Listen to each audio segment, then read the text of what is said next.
Hello friends, once again welcome back to my channel.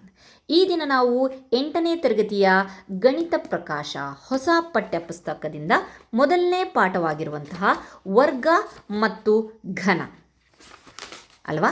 ಈ ಒಂದು ಪಾಠದಲ್ಲಿ ಆಲ್ರೆಡಿ ನಾವು ವಿಡಿಯೋಸ್ಗಳನ್ನು ಸ್ಟಾರ್ಟ್ ಮಾಡಿದ್ದೀನಿ. ವರ್ಗ ಮತ್ತು ಘನದಲ್ಲಿ ಪೇಜ್ ನಂಬರ್ 7ರವರೆಗೆ ನಾವು ಮುಗಿಸಿದ್ದೀವಿ ಹಿಂದಿನ ವಿಡಿಯೋಸಲ್ಲಿ. ಸೊ ಈಗ ಬರೋಣ ಪೂರ್ಣ ವರ್ಗಗಳು ಮತ್ತು ತ್ರಿಕೋನ ಸಂಖ್ಯೆಗಳು. ಕಂಟಿನ್ಯೂ ಮಾಡೋಣ. ಸೊ ಇಲ್ಲೇನು ಕೇಳಿದ್ದಾನೆ, ನಿಮಗೆ ತ್ರಿಕೋನ ಸಂಖ್ಯೆಗಳು ನೆನಪಿದೆಯೇ? ಹೌದು, 6ನೇ ಕ್ಲಾಸಲ್ಲಿ ನಾವು ಏನು ಲಾಸ್ಟ್ ಇಯರ್ ಗಣಿತ ಪ್ರಕಾಶ ಬಂತಲ್ವಾ, ಅದರೊಳಗಡೆ ತ್ರಿಕೋನ ಸಂಖ್ಯೆಗಳ ಬಗ್ಗೆ ಕೊಟ್ಟಿದ್ದಾರೆ. ಸೊ 1, 3, 6, 10, 15 ಇಲ್ಲಿ ಕ್ವಶನ್ ಕೊಟ್ಟಿದ್ದಾನೆ. ನೀವು ತ್ರಿಕೋನ ಸಂಖ್ಯೆ ಮತ್ತು ವರ್ಗ ಸಂಖ್ಯೆಗಳ ನಡುವೆ ಇರುವ ಸಂಬಂಧವನ್ನು ನೋಡಬಹುದೇ? ಹೌದು, ಹೇಗೆ ಅಂತಂದರೆ ನೀವು ನೋಡಬಹುದು. ಏನಂತ ಹೇಳಿಬಿಟ್ಟು, ನೀಡಲಾಗಿರುವ ವಿನ್ಯಾಸವನ್ನು ಮುಂದುವರಿಸಿ ಮತ್ತು ಮುಂದಿನ ಪದದ ವಿನ್ಯಾಸವನ್ನು ಬರೆಯಿರಿ. ಸೊ ಇಲ್ಲಿ ನಾನು ಸ್ಟಾರ್ಟಿಂಗಲ್ಲಿ ಹೇಳಿಬಿಡ್ತೀನಿ ಏನು ಅದರೊಳಗಡೆ ನಾನು ಯಾವ ರೀತಿಯಾಗಿ ನಾವು ಹಿಂದಿನ ಒಂದು ವಿಡಿಯೋದಲ್ಲಿ ಪೂರ್ಣ ವರ್ಗಗಳು ಮತ್ತು ಬೆಸ ಸಂಖ್ಯೆಗಳಿಗೆ ಸಂಬಂಧ ನೋಡಿದ್ವಲ್ವಾ, ಒಂದು ವಿನ್ಯಾಸನೂ ಸಹ ನೋಡಿದ್ವಿ ಲಾಸ್ಟ್ ವಿಡಿಯೋದಲ್ಲಿ. ಅದೇ ರೀತಿ ಈಗ ಇದರ ಮಧ್ಯೆ ಏನು ಒಂದು ವಿನ್ಯಾಸ ಇದೆ, ಸಂಬಂಧ ಇದೆ ಅಂತ ಹೇಳಿಬಿಟ್ಟು ನೋಡೋಣ. 1 ಮತ್ತು 3. ಓಕೆ, ಸೊ 1 ಅನ್ನೋದು ತ್ರಿಕೋನ ಸಂಖ್ಯೆ, 3 ಅನ್ನೋದು ತ್ರಿಕೋನ ಸಂಖ್ಯೆ. ಇದರಿಂದ ಏನಾಯಿತು? 4 ಅಂತ ಅಂದರೆ ಏನು? 2ರ ಘಾತ, ಸೊ 2ರ ವರ್ಗ. ಸೊ ಇದಾದಮೇಲೆ ನೆಕ್ಸ್ಟು ಯಾವುದು ತ್ರಿಕೋನ ಅನುಕ್ರಮವಾಗಿ ಯಾವುದು ಬರುತ್ತೆ? ಸೊ 3. ಅದ್ರ ಜೊತೆಗೆ ಯಾವುದಿದೆ? 6. 3, 6, 9, 3 ಸ್ಕ್ವೇರ್. ಸೊ ಮತ್ತೆ 6, 10, 16 ಅಂದರೆ 4 ಸ್ಕ್ವೇರ್. ಮತ್ತು 10, 15, 25 ಆಗುತ್ತೆ, ಅದು 5 ಸ್ಕ್ವೇರ್. ಓಕೆ, ನೆಕ್ಸ್ಟ್ ನೋಡೋಣ. ಇದೇ 15. ಅದ್ರ ಮುಂದಿನ ಗೊತ್ತಿಲ್ಲ, ಯಾಕೆಂತಂದರೆ ಗೊತ್ತಿಲ್ಲ ಅಂತಂದರೆ ನಿಮ್ಮ ಟೆಕ್ಸ್ಟ್ ಬುಕ್ಕಲ್ಲಿ ಇಷ್ಟು ಕೊಟ್ಟಿದ್ದಾನೆ. ನೀವು ಸದ್ಯಕ್ಕೆ ಅಷ್ಟನ್ನೇ ನೆನ್ಪಿಟ್ಕೊಳ್ರಿ. 15 ಅಂತ ಹೇಳ್ಬಿಟ್ಟು ನೆನ್ಪಿಟ್ಕೊಂಡಿದ್ದೀರಾ. ಸೊ ಹೇಗೆ ಬರುತ್ತೆ ಅಂತ ಹೇಳ್ತೀನಿ. 5 ಸ್ಕ್ವೇರ್ ಆದಮೇಲೆ ನೆಕ್ಸ್ಟ್ 6 ಸ್ಕ್ವೇರ್ ಬರಬೇಕು. 6 ಸ್ಕ್ವೇರಿನ ಬೆಲೆ ಗೊತ್ತುಂಟು ನಮಗೆ 36. ಸೊ ಹಾಗಾದರೆ 36ರಲ್ಲಿ 15 ಕಳೆದ್ರೆ ಎಷ್ಟು ಬರುತ್ತೆ? 21. ಸೊ ಇದೇ ರೀತಿ ಕಂಟಿನ್ಯೂ ಮಾಡಿಕೊಂಡ್ರೂ ಬರುತ್ತೆ. ಇದೇನು ಹೇಳತ್ತಪ್ಪ ಅಂತ ಅಂದರೆ, 2 ಅನುಕ್ರಮವಾದಂತಹ ತ್ರಿಕೋನ ಸಂಖ್ಯೆಗಳ ಮೊತ್ತವು ಒಂದು ಪೂರ್ಣ ವರ್ಗ ಸಂಖ್ಯೆ ಆಗಿರುತ್ತೆ. ಮತ್ತೊಮ್ಮೆ ಹೇಳ್ತೀನಿ, 2 ಅನುಕ್ರಮ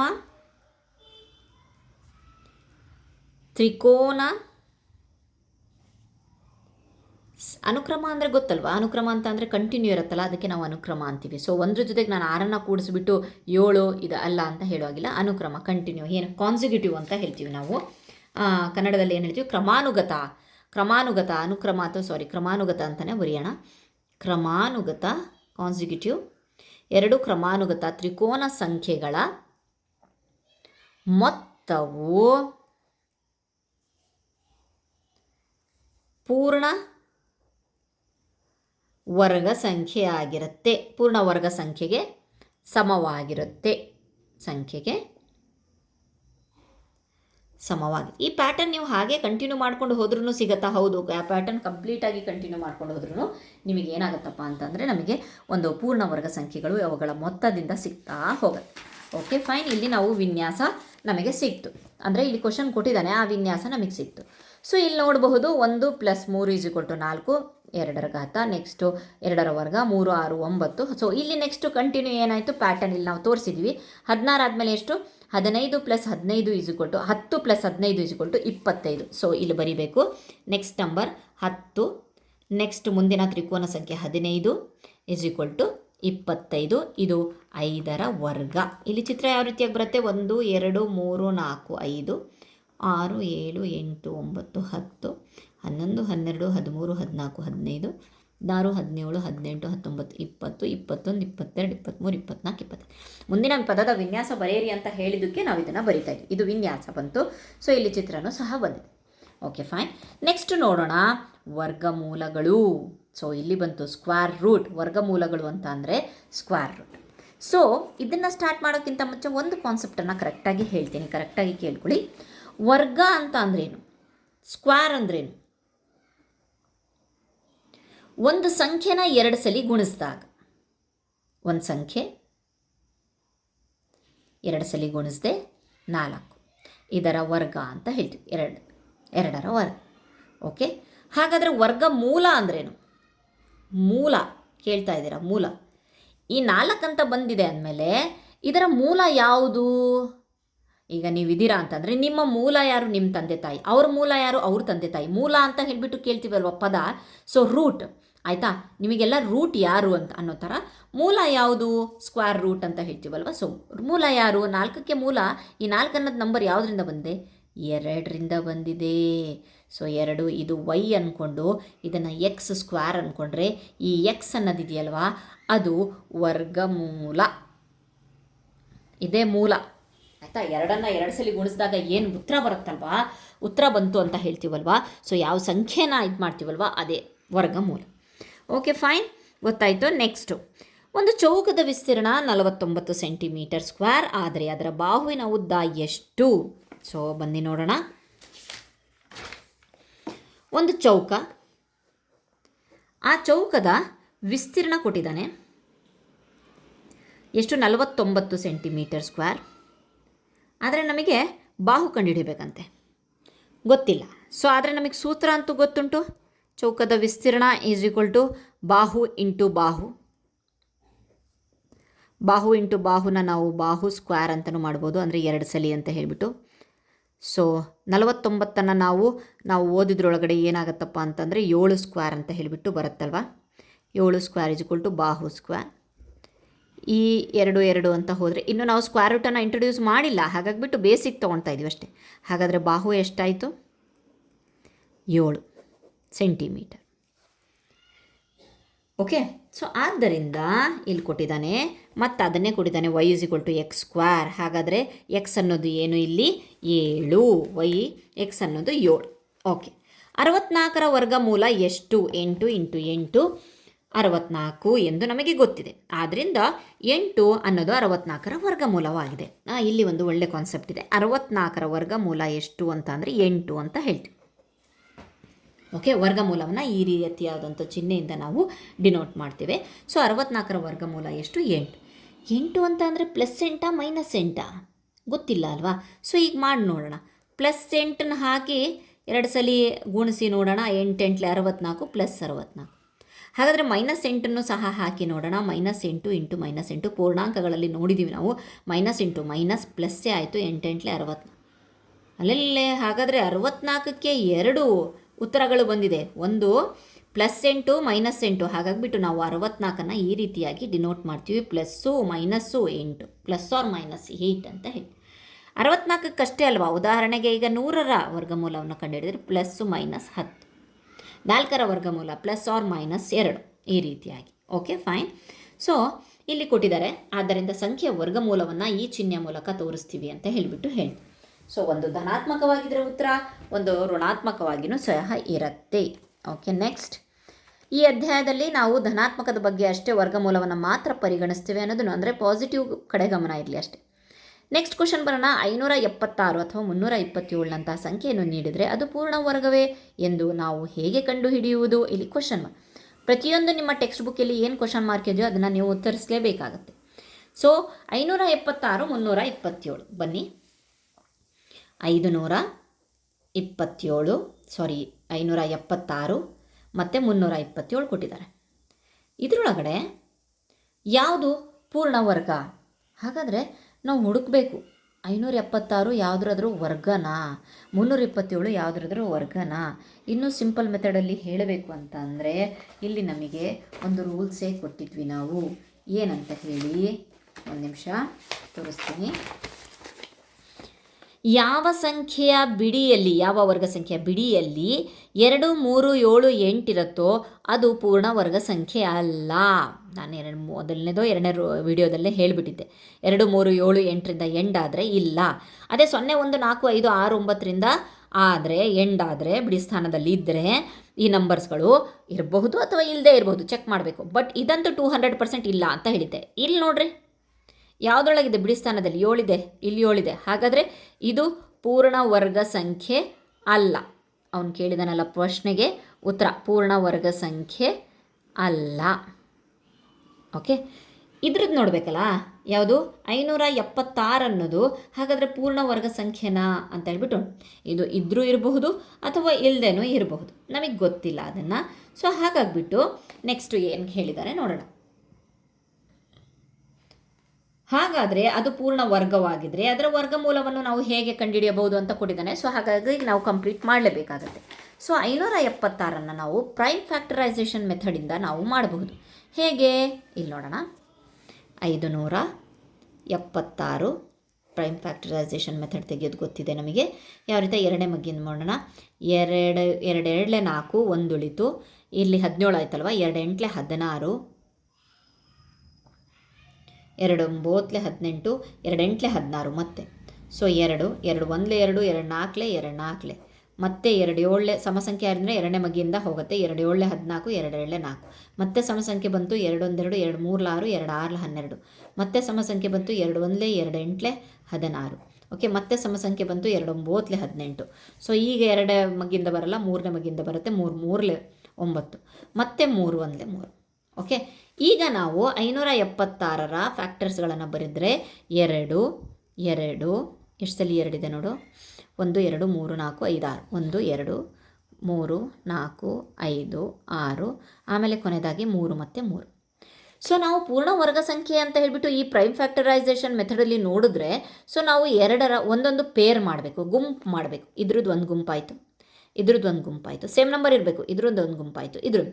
ಸೊ ನಮಗೆ ಯಾವುದೂ ಒಂದು ಗುಂಪು ಉಳಿಲಿಲ್ಲವ, ಅದು ಯಾವುದೋ ಒಂದು ಸಂಖ್ಯೆ ಉಳಿಲಿಲ್ಲ ಅಲ್ವಾ ಗುಂಪು ಮಾಡೋದಕ್ಕೆ. ಎಲ್ಲವೂ ಕಂಪ್ಲೀಟಾಗಿ ಅವ್ರವ್ರವ್ರ ಜೋಡಿ ಸಿಕ್ಕಿದೆ ಅವ್ರಿಗೆ. ಇದ್ರ ಜೋಡಿ, ಇದ್ರ ಜೋಡಿ, ಇದ್ರ ಜೋಡಿ, ಇದ್ರ ಜೋಡಿ. ಸೊ ಈಗ ಅವನು ಏನು ಕೇಳ್ತಾ ಇದ್ದಾನೆ ಅಂತಂದರೆ ವರ್ಗಮೂಲವನ್ನು ಕಂಡುಹಿಡಿಯಬಹುದೇ.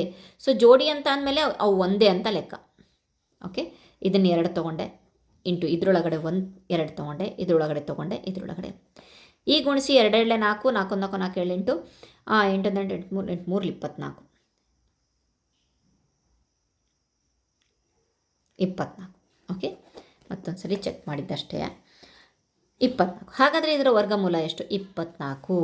576ರ ವರ್ಗಮೂಲ 24 ಅಥವಾ 24 ಸ್ಕ್ವೇರನ್ನು ತೆಗೆದ್ರೆ 576 ಆಗುತ್ತೆ. ಒಂದ್ಸಲಿ ನಾವು ಕ್ರಾಸ್ ಚೆಕ್ ಮಾಡೋಣ. 24ರ ಸ್ಕ್ವೇರ್ 576 ಬಂತು ನೋಡ್ರಿ. ಅದಕ್ಕೋಸ್ಕರ ನಾನು ಹೇಳಿದ್ದು ಆದಷ್ಟು ಈ ಒಂದು ಟೇಬಲನ್ನು ನೀವು ಕಂಪ್ಲೀಟಾಗಿ ಬಾಹೆಟ್ ಮಾಡ್ಕೊಂಬಿಡಿ. ಮಾಡಿಕೊಂಡ್ರೆ ನೆಕ್ಸ್ಟ್ ನಿಮಗೆ ಬಹಳ ಈಸಿ ಆಗುತ್ತೆ ಮಾಡೋಕ್ಕೆ. Okay fine. ನೆಕ್ಸ್ಟ್ 576 ಆಯಿತು. ಸೊ ಹಾಗಾದರೆ ನಾವು ಇಲ್ಲಿ ಏನು ಕ್ವಶನ್ ಕೇಳಿದಾನಲ್ಲ, ಅದು ಪೂರ್ಣ ವರ್ಗವಾಗಿದ್ದರೆ ಅದರ ವರ್ಗಮೂಲವನ್ನು ನಾವು ಹೇಗೆ ಕಂಡುಹಿಡಿಯಬಹುದು ಅಂತ ಹೇಳಿ.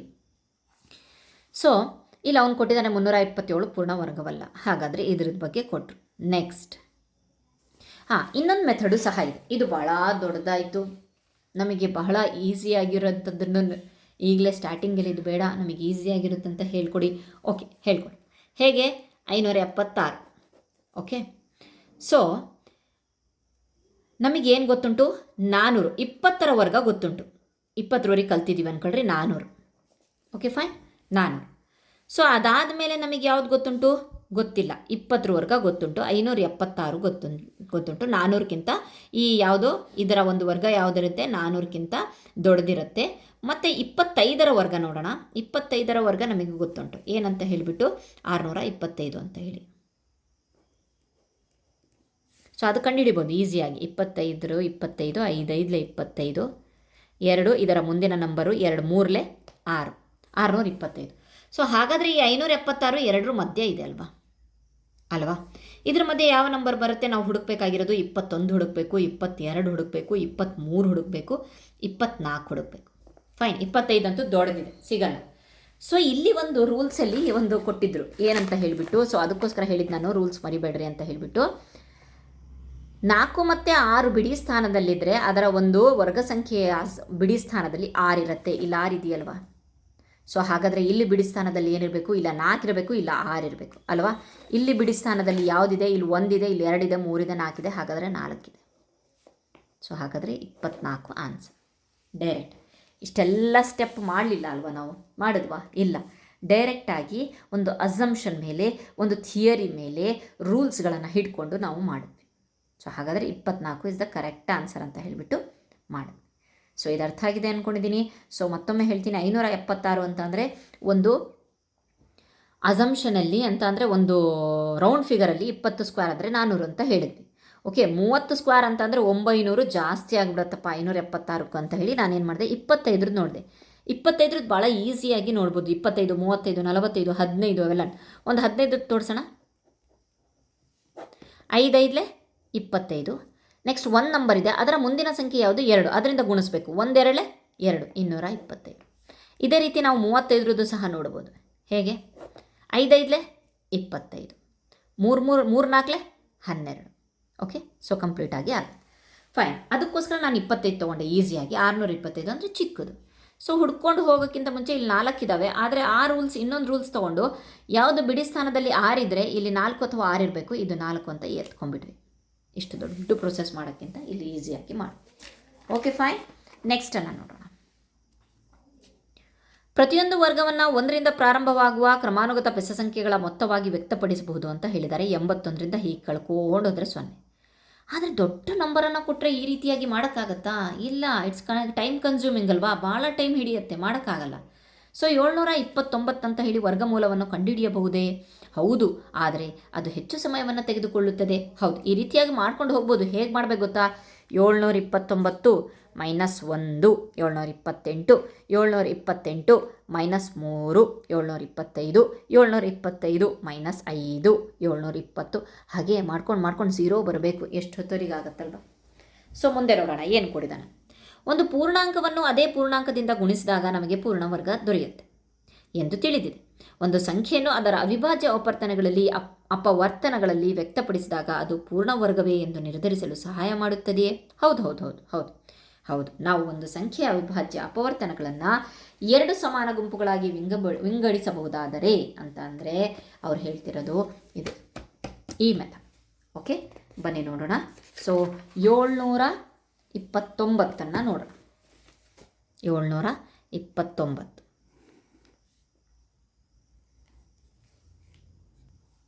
ಓಕೆ, 9 ಇರೋದ್ರಿಂದ 3 ನೋಡೋಣ. 3 2 6, 3 4 12, 3 3 9, 3 8 24, 3 1 3, ಮತ್ತೆ 3ರಿಂದ ಹೋಗುತ್ತೆ.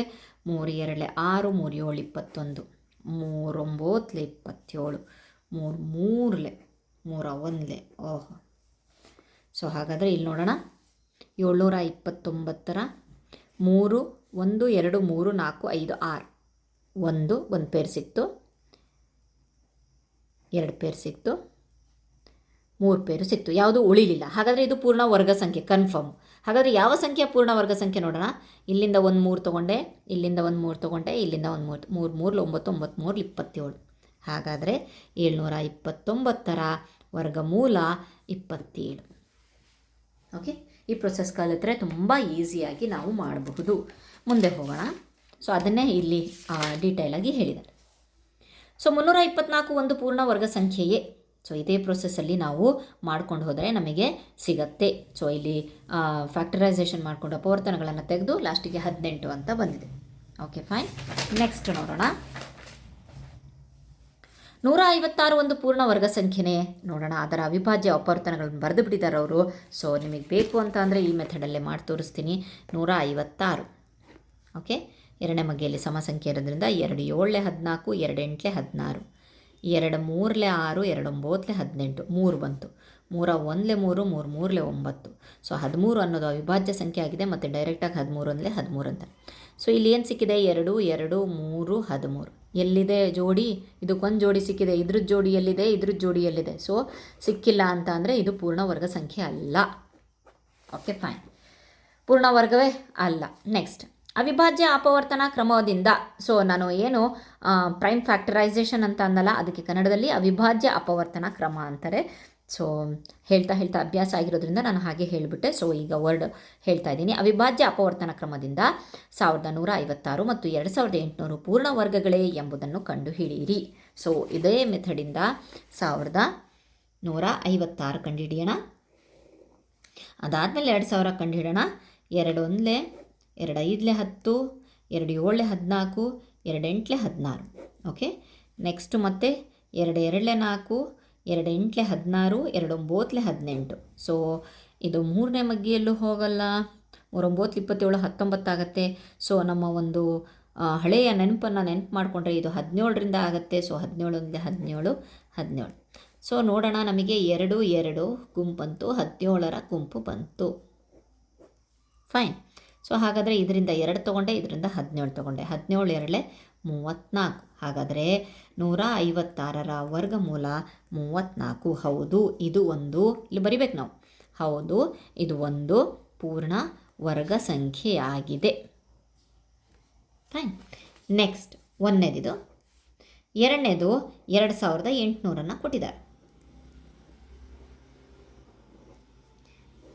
ಎರಡನೇ ಮಗ್ಗಿಂದನೇ, ಆದಷ್ಟು ಎರಡನೇ ಮಗ್ಗಿಂದನೇ ನೋಡಿ, ಸಮಸಂಖ್ಯೆ ಆಗಿದ್ರೆ. ಇಲ್ಲ ಅಂತಂದರೆ 3ಕ್ಕೆ ಟ್ರೈ ಮಾಡಿ. ನೆಕ್ಸ್ಟ್ ನೋಡೋಣ. 2 1 2 2 4 8, 2 7 14, 2 0, 2 3 6, 2 5 10 350. ಮತ್ತೆ ಎರಡನೇ ಮಗ್ಗಿಂದನೇ ಹೋಗುತ್ತೆ. 2 1 2 2 7 14, 2 5 10. ನೆಕ್ಸ್ಟ್ 5 ಬಂದಿರೋದ್ರಿಂದ ನೆಕ್ಸ್ಟ್ ನಾವು 5ನೇ ಮಗ್ಗಿಂದ ನೋಡೋಣ. 35, 5 7 35, 7 1 7. ಓಕೆ, ಇಲ್ಲೇ ನೀವು ನೋಡಬಹುದು, ಇಲ್ಲೇ ನಿಮಗೆ ಸಿಗ್ಬಿಡುತ್ತೆ ಇದು ಪೂರ್ಣವರ್ಗ ಸಂಖ್ಯೆಯೋ ಇಲ್ಲ ಅಂತ ಹೇಳಿಬಿಟ್ಟು. ಇದು ಇದಕ್ಕೆ ಜೋಡಿಯಾಗಿದೆ, ಇದು ಇದಕ್ಕೆ ಜೋಡಿಯಾಗಿದೆ, ಇದು ಇದಕ್ಕೆ ಜೋಡಿಯಾಗಿದೆ, ಇದ್ರದ್ದು ಜೋಡಿ ಇಲ್ಲ, ಗಾಯಬ್. ಸೊ ಹಾಗಾಗಿಬಿಟ್ಟು ಇದಕ್ಕೆ ಜೋಡಿನೇ ಇಲ್ಲ ಅಂತಂದರೆ ನಾವು ಮತ್ತಿಲ್ಲಿ ಬರೆಯೋ ಅವಶ್ಯಕತೆಯೇ. ಬೇಕಾದರೆ ಇಲ್ಲಿ ತೋರಿಸ್ಬೋದು ನೀವು ಏನಂತ ಹೇಳಿಬಿಟ್ಟು. ಹೀಗೆ ತೋರಿಸಿ 7 ಒಂದ್ಸಲಿ ಬಂದಿದೆ, ಇದಕ್ಕೆ ಜೋಡಿ ಇಲ್ಲಪ್ಪ, ಸೊ ಇದು ಪೂರ್ಣವರ್ಗ ಸಂಖ್ಯೆ ಅಲ್ಲ ಅಂತ ಹೇಳಿಬಿಟ್ಟು ಬರೆದ್ರೆ ಆಯ್ತು. ಇದು ಅವಿಭಾಜ್ಯ ಅಪವರ್ತನ ಕ್ರಮ. Okay, fine. ಉದಾಹರಣೆಗೆ ಏನು ಕೊಟ್ಟಿದ್ದಾನೆ ಇಲ್ಲಿ? ಅಂದಾಜಿಸುವಂತೆ. ಇಲ್ಲಿ ಅಂದಾಜಿಸುವುದರಿಂದ ಕೆಲವೊಂದು ವರ್ಗಮೂಲವನ್ನು ಸಹ ಪಡೆಯಬಹುದು ಅಂತ. ಅಂದಾಜು ಮಾಡಿಬಿಟ್ಟು ಸಹ ಕೆಲವೊಂದು ವರ್ಗಮೂಲವನ್ನು. ಹೇಗೆ? 1936. ಓಕೆ, ಇಲ್ಲಿ ನೋಡಿ, 1936 ಎಸ್ಟಿಮೇಟ್ ಮಾಡ್ತೀವಲ್ವ, ಆ ರೀತಿ. ಏನಂತ ಕೇಳ್ತಾ ಇದ್ದಾನೆ? 1936ನ್ನ ನಾನು ಹೇಳ್ತೀನಿ. ಓಕೆ, ನಮಗೆ 1936 ಅಂತಂದರೆ ಹೊಳೆಯೋದು ಹತ್ತಿರಕ್ಕೆ ಅಂತಂದರೆ 40 ಸ್ಕ್ವೇರ್, ಬೆಲೆ 1600. ಓಕೆ, ಸೊ 1600 ಇದಕ್ಕಿಂತ ಕಡಿಮೆ ಅಲ್ವಾ? ಸೊ ಎಲ್ಲಿವರೆಗೆ ಹುಡುಕ್ಬೇಕಾಗತ್ತೆ ಅಂತಂದರೆ ಒಂದು 50 ಸ್ಕ್ವೇರ್ ನೋಡೋಣ. 50 ಸ್ಕ್ವೇರ್ ಬೆಲೆ ಗೊತ್ತುಂಟು, ಅದೇ 5 5 25, ಡಬಲ್ 0 ಒಂದಿದ್ರೆ 2 0 ಆಗುತ್ತೆ ಅಂತ ಹೇಳ್ಬಿಟ್ಟು ರೂಲ್ಸ್ ಪ್ರಕಾರ 2 ವರ್ಷ. ಸೊ ನಮ್ಮ ಈ 1936 ಅನ್ನೋದು ಈ ಎರಡರ ಮಧ್ಯೆ ಇದೆ, ಎಲ್ಲೋ ಇದೆ ಗೊತ್ತಿಲ್ಲ ನಮಗೆ, ಒಟ್ಟು ಇದೆ. ಓಕೆ, ಇದು ರೂಲ್ ನಂಬರ್ 1. ಏನಿದು? ಎಸ್ಟಿಮೇಷನ್, ಅಂದಾಜು ಮಾಡ್ತಾ ಇರೋದು. ಓಕೆ, ಇದಾದಮೇಲೆ ಎಷ್ಟು ನಂಬರ್ ಬರುತ್ತೆ? 41, 42, 43, 44 ಅಷ್ಟೆಲ್ಲ ಬರುತ್ತೆ ಅಲ್ವಾ? ಸೊ ಹಾಗಾಗ್ಬಿಟ್ಟು ಇಲ್ಲಿ ನಮಗೆ ಇಲ್ಲೊಂದು ಕಂಡೀಷನ್ ಇತ್ತು. ಆವಾಗಲೇ ನಾನು ಹೇಳಿದ್ನಲ್ಲ, ಬಿಡಿ ಸಂಖ್ಯೆಯಲ್ಲಿ 6 ಮತ್ತು 4 ಇದ್ದರೆ, 4 ಅಥವಾ 6 ಇದ್ದರೆ ಯಾವ ನಂಬರ್ ಬರುತ್ತೆ? 6 ಬರುತ್ತೆ ಅಂತ. ಬಿಡಿ ಸಂಖ್ಯೆಯಲ್ಲಿ 6 ಇದ್ದರೆ ಇಲ್ಲ 4 ಇರುತ್ತೆ, ಇಲ್ಲ 6 ಇರುತ್ತೆ ಅಂತ ಬಿಟ್ಟು ಕಂಡೀಷನ್ ಇತ್ತು. ಓಕೆ, ಸೊ ಹಾಗಾದರೆ 4 6 ಅಂತಂದರೆ ಒಂದು 44 ಇರ್ಬೋದು, ಇಲ್ಲ 46 ಇರಬಹುದು ಇದ್ರದ್ದು. ಎರಡನ್ನೂ ಯಾಕೆ ಟ್ರೈ ಮಾಡ್ತೀರಾ? ಇಲ್ಲಿ ಮಧ್ಯೆ ಒಂದು ನಂಬರ್ ಇದೆ 45. ಈಗ ಜಸ್ಟ್ ನಾನು ಹೇಳ್ಕೊಟ್ಟೆ 45 ಈ ರೀತಿಯಾಗಿದ್ದಾಗ ಈಸಿಯಾಗಿ ಮಾಡ್ಬೋದು ಅಂತ. 5 5 25, 4 5 ಇದರ ನೆಕ್ಸ್ಟ್ ನಂಬರ್ 4 5 20. ಸೊ 2025 ಅಂದಮೇಲೆ ಇದು ಜಾಸ್ತಿ ಆಯ್ತಲ್ವಾ? 2025 ಜಾಸ್ತಿ ಆಯಿತು. ಹಾಗಾದರೆ 46 ಅಂತೂ 45 2025 ಮೇಲೆ 46 ಇನ್ನೂ ಜಾಸ್ತಿ ಇರುತ್ತಲ್ವ? ಸೊ ಅಲ್ವಾ? ಸೊ ನಮಗೆ ಇನ್ನೂ ಕಡಿಮೆ ಅಂತ ಅಂದರೆ ಇದು ಒಂದೇ ನಂಬರ್ ಇರೋದು, ಅದೇ 44. ಸೊ 1936ರ ವರ್ಗಮೂಲ 44. It's dam pretty sure. Okay, ಇದು ಶೋರ್. ಓಕೆ, ಇಲ್ಲಿ ನೋಡೋಣ. 44 ಎಂದು ಅಂದಾಜಿಸಬಹುದು, ನಂತರ ಅದನ್ನು ಪರಿಶೀಲಿಸಬಹುದು. ನೆಕ್ಸ್ಟ್ ನೋಡೋಣ ಏನಿದೆ ಅಂತ. ಕೆಳಗಿನ ಸನ್ನಿವೇಶಗಳನ್ನು ಪರಿಗಣಿಸಿ. ಅರಿಬಮ್ ಮತ್ತು ಬಿಜೋ ಒಂದು ಆಟ ಆಡ್ತಾ ಇದ್ದಾರಂತೆ. ಈ ಆಟದಲ್ಲಿ ಅವರು ವರ್ಗಮೂಲ ಹೇಳ್ತಿದ್ದಾನಂತೆ. ಒಬ್ಬ 25 ಅಂತಾನಂತೆ, ಒಬ್ಬ ಅದಕ್ಕೆ ಉತ್ತರ ಹೇಳ್ತಾನಂತೆ 5. ಒಬ್ಬ 81 ಅಂತೆ, ಅದಕ್ಕೆ ಉತ್ತರ 9 ಹೇಳ್ತಾನೆ, ವರ್ಗಮೂಲ ಹೇಳ್ತಾನಂತೆ. ಒಬ್ಬ 250 ಹೇಳ್ದ. 250 ಅನ್ನೋದು ಪೂರ್ಣ ವರ್ಗ ಸಂಖ್ಯೆ ಅಲ್ವಲ್ಲ? ಸೊ ಹಾಗಾಗಿಬಿಟ್ಟು ಅರಿಬಮ್ ಹೇಳ್ತಾನಂತೆ, ಅದಕ್ಕೆ ಒಂದು ಅಂದಾಜು ಮಾಡಿಬಿಟ್ಟು ಅಕ್ಕಪಕ್ಕದ್ದು ಸಂಖ್ಯೆನೂ ನೀನು ಹೇಳಬಲ್ಲೆ ಅಥವಾ ಕನಿಷ್ಠ ಸಂಖ್ಯೆನೂ ಹೇಳಬಲ್ಲೆ ಅಂತ ಹೇಳ್ಬಿಟ್ಟು ಹೇಳ್ತಾನೆ. ಆವಾಗ ಈ ಸ್ಟೋರಿ ಇಲ್ಲಿದೆ. ಸೊ ಹಾಗಾಗಿಬಿಟ್ಟು ಸ್ಟೋರಿ ಸ್ವಲ್ಪ ಉಡಾಯಿಸಿ ಹೇಳ್ತಾ ಇದ್ದೀನಿ. 250 ಅಂತ ಅಂದರೆ ಯಾರ ಮಧ್ಯೆ ಇರುತ್ತೆ? ಒಂದು 100ಕ್ಕಿಂತ ಕಡಿಮೆ ಇರುತ್ತೆ, ಒಂದು 100ಕ್ಕಿಂತ ಹೆಚ್ಚಿರುತ್ತೆ, 400ಕ್ಕಿಂತ ಕಡಿಮೆ ಇರುತ್ತಲ್ವಾ? ಸೊ ಓಕೆ, 100ದ್ದು ಯಾವುದು? 10, 400 ಯಾವುದು ವರ್ಗ 20, ಅದ್ರ ಮಧ್ಯೆ 250 ಎಲ್ಲೋ ಸಿಕ್ಕಾಕೊಂಡಿದೆ. ಓಕೆ, 11 ಇರ್ಬೋದು, 12 ಇರ್ಬೋದು, 13 ಇರ್ಬೋದು, 14 ಇರ್ಬೋದು. ಸೊ ಮತ್ತೆ ನಾನು ಇದೇ ಥಿಯರಿಗೆ ಬಂದೆ, 15 ಹುಡುಕ್ಬಿಡೋಣ. ಸೆಂಟ್ರು ಏನು ಈ ಕಡೆ ಹೋಗಬೇಕಾ ಆ ಕಡೆ ಹೋಗ್ಬೇಕಾ ಅಂತ ಗೊತ್ತಾಗುತ್ತೆ. 15 225. ಸೊ 15ರದ್ದು ಗೊತ್ತಾಯಿತು, 225. ಅಂದರೆ ನೆಕ್ಸ್ಟ್ ನಂಬರ್ ತೊಗೊಬೇಕು ನಾವು, 16. ಅದ್ರ ಮುಂದೆ ಇದು ಬೇಡ ನಮಗೆ, 11 ಎಲ್ಲ ಚಿಕ್ಕದಿದ್ದಾವೆ. ಆಯ್ತು, 225 ಅಂದಮೇಲೆ ನೆಕ್ಸ್ಟು ನೋಡೋಣ. 16ರದ್ದು ಎಷ್ಟಿದೆಯಪ್ಪ ಅಂತ ಅಂದರೆ 16 256 ಇದೆ. ಸೊ 256 ಬಂತು. ಈಗೇನಪ್ಪ ಅಂತಂದರೆ ನಾನು ಎಸ್ಟಿಮೇಷನಲ್ಲಿ ಅಂದಾಜಲ್ಲಿ 15 ತೊಗೊಬೇಕಾ ಅಥವಾ 16 ತೊಗೊಬೇಕಾ? 15ರದ್ದು 225, 16ರದ್ದು 226, ಮಧ್ಯಕ್ಕೆಲ್ಲೋ 250 ಇದೆ. 256. 250 ಅನ್ನೋದು ಪೂರ್ಣವರ್ಗ ಸಂಖ್ಯೆ ಅಲ್ಲ, ಯಾವುದ್ರದ್ದು ಅಲ್ಲ. ಸೊ ಎಸ್ಟಿಮೇಷನ್ ಹತ್ತಿರ ಯಾವ್ದು ತೊಗೊಳ್ತೀರಾ ಅಂತ ಅಂದರೆ 256 ತೊಗೊಳ್ತೀನಿ. ಯಾಕೆಂತಂದರೆ ಬರೀ ಕೇವಲ 6 ಹೆಜ್ಜೆಗಳ ಹಿಂದೆ ಇದ್ದಾನೆ ಅವನು. ಇಲ್ಲಿ 25 ಹೆಜ್ಜೆ ಇದ್ದಾನೆ ಅಲ್ವಾ, ಇಲ್ಲಿ 25 ಹೆಜ್ಜೆಗಳ ಮುಂದೆ ಇದ್ದಾನೆ. ಇದಕ್ಕೆ ಡಿಫ್ರೆನ್ಸ್ ಬರೀ 6 ಇದೆ. ಸೊ ಇದಕ್ಕೆ ಭಾಳ ಹತ್ತಿರವಾಗಿದ್ದಾನೆ. ಹಾಗಾಗಿಬಿಟ್ಟು ನಾನು 16 ತೊಗೊಳ್ತೀನಿ, ಅಂದಾಜು 16. ಸೊ ಇಲ್ಲಿ ನೋಡ್ರಿ 16. ಹಾಗಂತ ಹೇಳಿಬಿಟ್ಟು ನಾವು 250ಕ್ಕೆ 16 ಉತ್ತರ ಅಂತ ಹೇಳಿಬಿಲ್ಲ, 16ಕ್ಕಿಂತ ಕಡಿಮೆ ಇದೆ ಅಂತ ಹೇಳಿಬಿಟ್ಟು ನಮಗೆ ಗೊತ್ತಾಗಿದೆ. ಓಕೆ, ಅದೇ ರೀತಿ ಇಲ್ಲಿ ಒಂದು ಲೆಕ್ಕ ಕೊಟ್ಟಿದ್ದಾನೆ, 125 ಮಾಡಿರಿ ಅಂತ ಕೊಟ್ಟಿದ್ದಾನೆ. ಸೊ ಇದೇ ರೀತಿ ನಾವು ನೋಡಿದಾಗ 125 ಅಂದರೆ 11ರದ್ದು ನಮಗೆ ಗೊತ್ತಿದೆ 121, 12ರದ್ದು ಗೊತ್ತಿದೆ 144.